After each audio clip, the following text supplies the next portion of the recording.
Bienvenue dans les enquêtes du Nouveau Détective.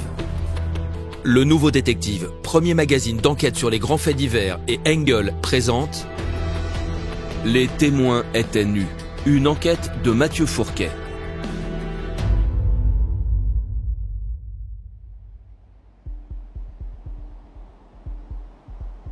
Fabienne, 30 ans, déplie sa serviette, enlève son soutien-gorge, sa culotte, puis s'allonge entièrement nue sur les galets blancs.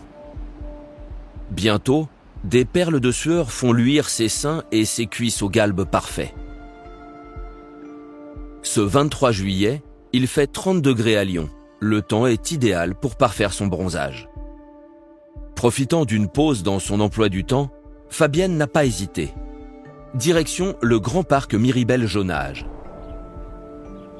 C'est là, au nord-est de la capitale des Gaules, à 800 mètres du premier parking, que se trouve un coin connu des seuls initiés. À l'abri des regards indiscrets, s'étend la plus jolie plage naturiste des environs. L'eau est translucide, le silence profond, l'ambiance presque recueillie. Et cette plage se trouve tout près de la ville, peut-être trop près. L'endroit accueillait autrefois une buvette tenue par une Italienne truculente. Elle en a gardé le nom, la plage de la Mamma. Mais aujourd'hui, on n'entend plus s'entrechoquer les bouteilles, ni les clients pousser la chansonnette. Les naturistes qui viennent à la Mamma cherchent le calme et le repos. Certains lisent, d'autres somnolent, d'autres encore improvisent un barbecue à l'ombre d'un acacia. Des habitués échangent par courtoisie 2 ou 3 banalités au sujet de la météo, avant de s'adonner au culte du soleil ou de se baigner dans l'eau claire où frétillent les gardons.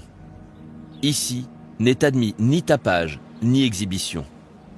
Si des hommes en quête de rencontre confondent l'endroit avec un lieu de drague, on les oriente vers une autre plage 100 mètres plus loin.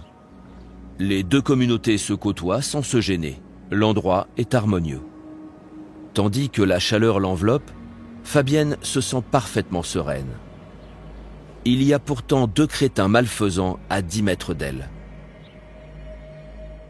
Le premier, Michel Oanessian, est un gaillard de 75 ans aux cheveux blancs. La carrure sportive, il est là si souvent qu'il ferait presque figure de gardien des lieux.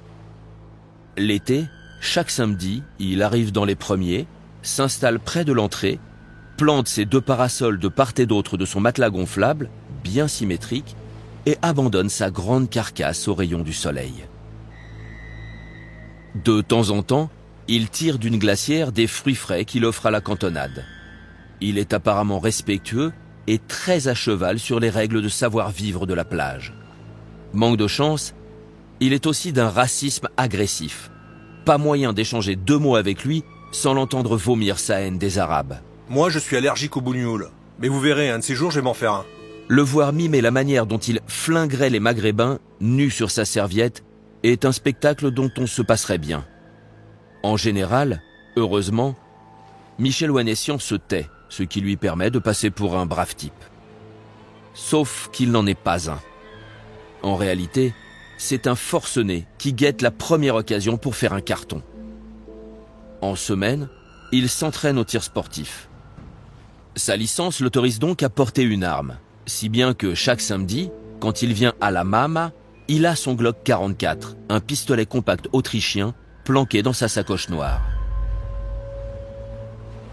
Ce jour-là, camouflé derrière une rangée de parasols bariolés, Reda Babassi, le teint mat et un petit bouc noir mal taillé, est planté là, pieds nus sur les galets à l'entrée du sentier. Il porte un t-shirt ample et rien en dessous. Mais jusqu'ici, rien d'anormal, puisqu'il s'agit d'une plage naturiste. À le voir ainsi, à l'orée de la plage, on croirait qu'il vient d'arriver et qu'il hésite à choisir le coin où se poser. Mais cet estivant, d'apparence timide, a déjà plus de 30 mentions à son casier judiciaire. La dernière fois qu'il a comparu devant le juge, en juin dernier, c'est pour avoir laissé ces 2 redoutables molosses, des American Staff, dévorer le Yorkshire de la voisine. Dans la cité Abbé-Pierre de Saint-Priest où vit le jeune, on le trouve, disons, peu sympathique. Mais aujourd'hui, le problème n'est pas là. Le problème, c'est que depuis 5 minutes, il a les yeux rivés sur les seins de Fabienne et que sous son t-shirt, il se masturbe avec frénésie. Quand un raciste hystérique croise un maghrébin vicelard, l'entente est rarement cordiale. Le climat peut même se gâter rapidement. Ce 23 juillet 2022, il est environ 10h35 quand Michel Ouanessian arrive à la Mama. Il salue Fabienne à l'anguille sur les galets blancs et s'installe non loin d'elle. Très vite, avec l'instinct du chasseur, il repère Babassi qui se tripote dans l'ombre à l'entrée du sentier. Son sang ne fait qu'un tour. Ce voyeur en train de mater, c'est tout ce qu'il déteste. C'est un pervers qui vient souiller la plage de sa présence. Et en plus, c'est un arabe qui ose venir le défier sur son territoire. Une vraie provocation.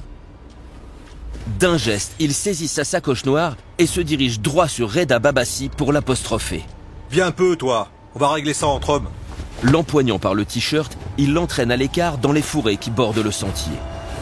Très vite, des coups et des cris se font entendre. Sur les serviettes, des baigneurs inquiets relèvent la tête. D'ordinaire, ils ne sont pas fâchés que Michel fasse un peu la police à la Mama pour refouler les obsédés.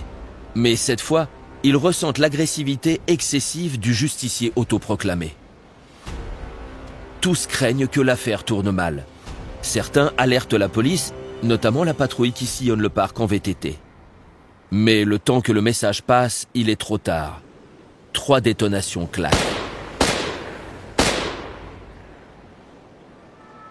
Quand la police arrive, ils trouvent Reda Babassi étendu dans les galets, agonisant. Michel Ouanessian, lui, a regagné son matelas gonflable.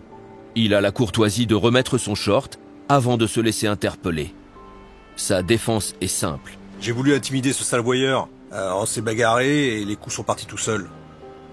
Une défense bien difficile à croire, car pour tirer 3 balles avec un semi-automatique comme le Glock 44, il faut nécessairement presser 3 fois la détente. À la plage de la Mama, le silence et la quiétude sont revenus. Mais il va falloir trouver un nouveau volontaire pour dégager les importuns. S'il survit jusque-là, le videur en titre, Michel, ne devrait pas revenir avant au moins une décennie. Il aura alors pas loin de 90 ans. Michel Ouanessian reste présumé innocent.